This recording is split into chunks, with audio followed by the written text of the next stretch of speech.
बड़ी खबर इस वक्त भोपाल से। हमीदिया अस्पताल की बिजली बंद हुई है। अस्पताल का बैकअप भी फेल हो गया है। 1.5 घंटे तक कोरोना वार्ड में बिजली बंद रही। कोरोना वार्ड में भर्ती पूर्व कांग्रेस पार्षद की मौत हुई है। चिकित्सा शिक्षक मंत्री ने अधीक्षक को नोटिस दिया है। डीन और अधीक्षक को नोटिस दिया है। तो भोपाल से बड़ी खबर, नवीन सिंह हमारे साथ में जुड़ चुके हैं। नवीन, जानकारी दें इस खबर पर। देखिए, हमीदिया के कोरोना वार्ड में बिजली गुल हुई थी। कल शाम 4:30 बजे से लेकर 6 साढ़े 6 बजे के आसपास ये 1.5-2 घंटा बिजली गुल रही। इस बीच में कोरोना वार्ड में अफरा तफरी मच गई। जो मरीज सीरियसली एडमिट थे उनकी स्थिति बिगड़ती गई। इसमें एक मरीज हैं 67 साल के अकबर खान, जो कांग्रेस पार्टी के हैं और 2 बार के पार्षद रहे हैं। उनकी मौत हो गई। इस पूरे मामले में रात 10:40 पर इनकी मौत हुई है। हालांकि ये घटना शाम की है जब 2 घंटे बिजली गुल रही और इस वक्त स्थिति ऐसी बनी जो थी कि ना बैकअप मिल पाया आईसीयू वार्ड को, कोरोना वार्ड को, ना ही जनरेटर काम आ पाया। जनरेटर भी तकरीबन उसको ठीक होने में 2 घंटे लग गए। जनरेटर खराब हुआ, उसके बाद उसमें डीजल नहीं। ये तमाम बड़ी लापरवाही भोपाल के सबसे बड़े सरकारी अस्पताल हमीदिया अस्पताल में देखने को मिली है। हालांकि हमीदिया अस्पताल का जो प्रबंधन है वो अब भी बिजली गुल होने की वजह से हुई मौत से इनकार कर रहा है। जबकि चिकित्सा शिक्षा मंत्री विश्वास सारंग को जैसे ही ये खबर मिली है उन्होंने डीन और अधीक्षक को नोटिस मौत के बारे में तो इनकार कर रहा है नवीन अस्पताल प्रबंधन, लेकिन इस लापरवाही को लेकर क्या कह रहा है कि बैकअप भी रेडी नहीं है। आईसीयू में सीरियस कंडीशन में जो मरीज भर्ती हैं उनका क्या हुआ? देखिए, जो बाकी जो मरीज भर्ती थे जिनकी स्थिति थोड़ी सी गंभीर हुई थी उनको फिलहाल तुरंत इलाज दिया गया, तुरंत मेडिकल असिस्टेंस दिया गया दूसरी जगह शिफ्ट करके। फिलहाल वो तो ठीक है ज्योति, लेकिन एक जान जरूर चली गई है 67 साल के अकबर खान की। और इसके पीछे इंजीनियरिंग सेक्शन को जिम्मेदार फिलहाल माना जा रहा है। जो बैकअप और जो जनरेटर का काम देखते हैं उनको माना जा रहा है। उनको सस्पेंड भी कर दिया गया है, लेकिन डीन और अधीक्षक की जिसकी बड़ी जिम्मेदारी है उसको सिर्फ अभी शो कॉज नोटिस दिया है। पूरे मामले की रिपोर्ट मांगी है कि क्यों ऐसी स्थितियां बनी हैं, लेकिन गंभीर मामला है जो बहुत गंभीर मामला है नवीन। और केवल सस्पेंड कर देना ही किसी भी समस्या का समाधान नहीं है। सरकारी अस्पतालों में इस तरीके की बड़ी लापरवाही की तस्वीरें सामने आती है, बावजूद उसके ना निगरानी कमेटी बनती है, ना कार्रवाई होती है, ना ही एक्शन होता है, और गरीबों के साथ साथ लोगों की जान जाती है। बहुत बहुत शुक्रिया आपका। भोपाल के हमीदिया अस्पताल में बिजली गुल होने से कोरोना वार्ड में भर्ती 67 साल के पूर्व पार्षद अकबर खान की मौत हो गई। दरअसल शुक्रवार रात कोरोना यूनिट की बिजली गुल हो जाने के बाद इमरजेंसी बैकअप का सहारा लिया गया, लेकिन वो भी 10 मिनट में बंद हो गया। 2 घंटे बिजली ठप रहने से कोरोना वार्ड में भर्ती मरीजों की मशीनें बंद हो गई। इससे वार्ड में चीख पुकार मच गई। हाई फ्लो सपोर्ट चल रहे 2 मरीजों की हालत बिगड़ने पर उनको वेंटिलेटर पर सीपीआर भी दिया गया। शाम 5:48 पर बिजली गुल हुई थी, जो 2 घंटे के बाद 7:45 पर वापस आई। इस दौरान कुल 64 में से 11 गंभीर आईसीयू मरीजों की हालत खराब होने लगी। बिजली बंद होने से मरीज की मौत पर हमीदिया अस्पताल प्रबंधन ने साफ इनकार किया है, लेकिन चिकित्सा शिक्षा मंत्री विश्वास सारंग ने डीन और अस्पताल के अधीक्षक को नोटिस जारी करके जवाब मांगा है। और इसी खबर पर ज्यादा जानकारी के लिए नवीन सिंह हमारे साथ में जुड़ चुके हैं। नवीन, अगर इस खबर पर गंभीरता से नजर डाली जाए तो आपको पता चलेगा कि कितनी गंभीर ये घटना हो सकती थी। हो सकता है उस दौरान कोई ऑपरेशन चल रहा होता, कोई सीरियस केस होता, ऐसे में अचानक से बिजली का बंद होना, बैकअप का फेल होना, क्या गंभीर लापरवाही है ये।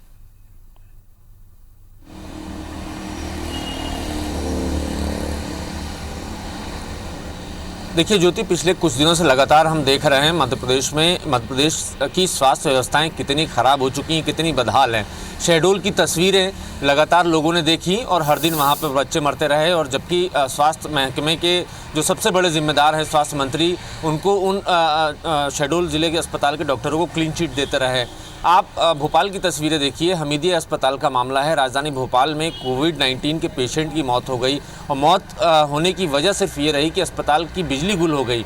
बिजली गुल होना चलिए किसी कारणवश, किसी फॉल्ट के कारण बिजली गुल हो गई, ये समझ में आता है, लेकिन बैकअप के लिए क्या इंतज़ाम थे? जबकि आईसीयू वार्ड में थे, कोविड जो के मरीज़ थे उनको वो वेंटिलेटर पे थे, उनको ऑक्सीजन लगातार चढ़ाया जा रहा था, बावजूद इसके बैकअप का इंतज़ाम नहीं किया गया था। जनरेटर जब था वहाँ पर तो जनरेटर में डीजल ख़त्म हो गया, जनरेटर में डीजल नहीं था। पहले तो जनरेटर ख़राब हुआ, उसको तकरीबन 1 से 1.5 घंटा लगा। सुधारने में, और जब उसको वो ठीक हुआ तो उसके बाद उसका डीजल ख़त्म हो गया, और जबकि हर रोज़ 20 लीटर डीजल उस जनरेटर के लिए दिया जाता है। तो इस तरीके की गंभीर लापरवाहियाँ सामने आ रही हैं, और हैरानी इस बात की जो थी कि हमीदिया अस्पताल का प्रबंधन जो है वो साफ इनकार कर रहा है कि बिजली गुल होने से मौत नहीं हुई है, जबकि हमारे पास कुछ वीडियोज़ हैं, वो वीडियोज़ ये साफ बयान कर रहे हैं कि किस तरीके से जब लाइट चली गई थी, बिजली गुल हो गई थी, तो कोरोना के इमरजेंसी वार्ड में किस तरीके की हाहाकार की स्थिति थी। सभी मरीज़ घबराए हुए थे। हमारे पास कुछ 2 वीडियोज़ हैं, उस वीडियोज़ में साफ नज़र आ रहा है ब्लैकआउट है पूरा हमीदिया अस्पताल के अंदर, इमरजेंसी वार्ड के अंदर, और जो लोग वीडियो शूट कर रहे हैं उसी मरीज़ के परिवार के हैं।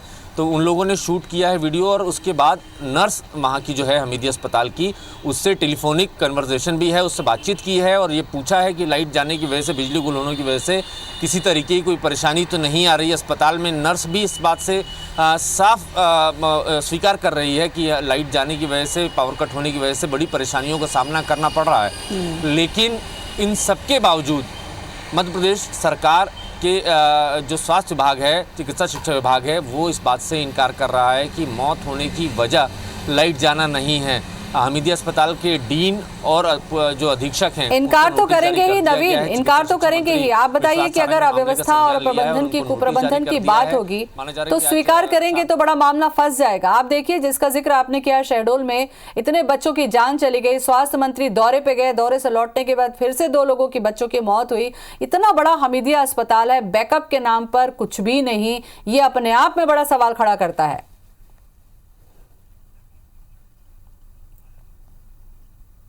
नवीन, 1 सेकंड के लिए मैं आपको रोकना चाहूंगी। ब्लैकआउट का हमारे पास में कुछ वीडियो भी है, वो भी हम दिखा दें, उसके बाद इससे जुड़ा सवाल मैं आपसे करूंगी। तो बोल रहे हैं ना मैम, आधे घंटे से लाइट नहीं है मैम, तो कोई हमारे पेशेंट को दिक्कत तो नहीं हो रही मैम? आपको कुछ अरेंजमेंट नहीं हो पा रहा मैम ऐसे तो।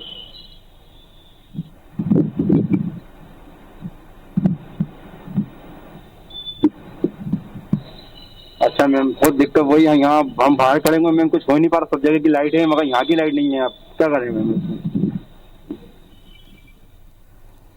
Okay ma'am, thank you. Hello, ये हमीदिया हॉस्पिटल से बोल रहे हैं ना?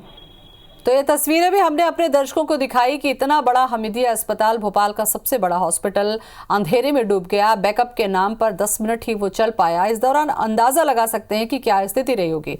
सवाल मैंने आपसे पूछा था नवीन, जवाब दें।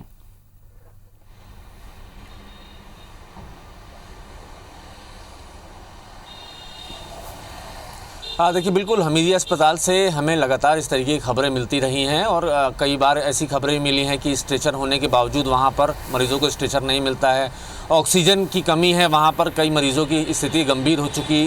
कोविड-19 के पीरियड में, शुरुआती दौर में ऑक्सीजन नहीं मिलने की वजह से कई मरीज़ों की स्थिति बड़ी गंभीर हो चुकी थी। तो इस तरीके की लापरवाहियों की कई सारी खबरें सामने आती रही है, लेकिन हमीदिया प्रशासन जो है हमेशा मीडिया रिपोर्ट्स को इनकार करता रहा है। लेकिन इस बार मरीज़ के परिजनों ने ही खुद फ़ोन किया है, खुद ऑडियो रिकॉर्ड किया है, और मरीज़ के परिजनों ने ही खुद वीडियो भी शूट किया है।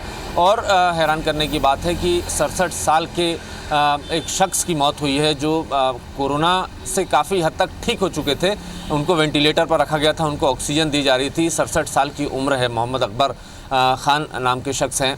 उनकी वो ज़िंदगी की जंग जीत ही जाते, अगले कुछ दिन और वो संघर्ष कर रहे थे, वो शायद बच सकते थे, लेकिन स्थितियाँ ठीक हो रही थी। लेकिन जैसे ही ये पावर कट हुआ, उसके बाद 1.5-2 घंटे तक जो स्थिति बिगड़ी है, तो डॉक्टरों को बचा पाना मुश्किल हो गया। 5:32, 5:30 बजे के आसपास जो थी पावर कट हुआ था, लाइट गई थी, और तकरीबन 2 घंटे, 7:30 बजे तक लाइट नहीं रही। तो इस 2 घंटे के बीच में हमीदिया अस्पताल में जो कोविड वार्ड है, जो इमरजेंसी वार्ड है, वहाँ पर स्थितियाँ बड़ी गड़बड़ हो चुकी थी। लगातार उसको ठीक करने की कोशिश की जा रही थी, पावर सप्लाई वापस देने की कोशिश की जा रही थी, लेकिन चूँकि ट्रांसफार्मर में कुछ गड़बड़ थी, इस वजह से वो ठीक नहीं हो पाया। सवाल इस बात का कि हमीदिया हमीदिया प्रशासन के पास क्या बैकअप नहीं था, और बैकअप था तो उसका मेंटेनेंस, उसका रिपेयर क्यों नहीं किया गया था? अगर बैकअप नहीं मिल पाया और जनरेटर में डीजल नहीं था, बिल्कुल, तो बहुत कौन दोषी बहुत है? गंभीर बात है ये हालांकि खबर भी नवीन। मिल रही है बिजली कि, का गुल होना इंजीनियरिंग बड़ी बात सेक्शन के नहीं कुछ है, लोगों लेकिन को- ऐसी जगहों पर बिजली का बैकअप नहीं होना ये एक बहुत बड़ी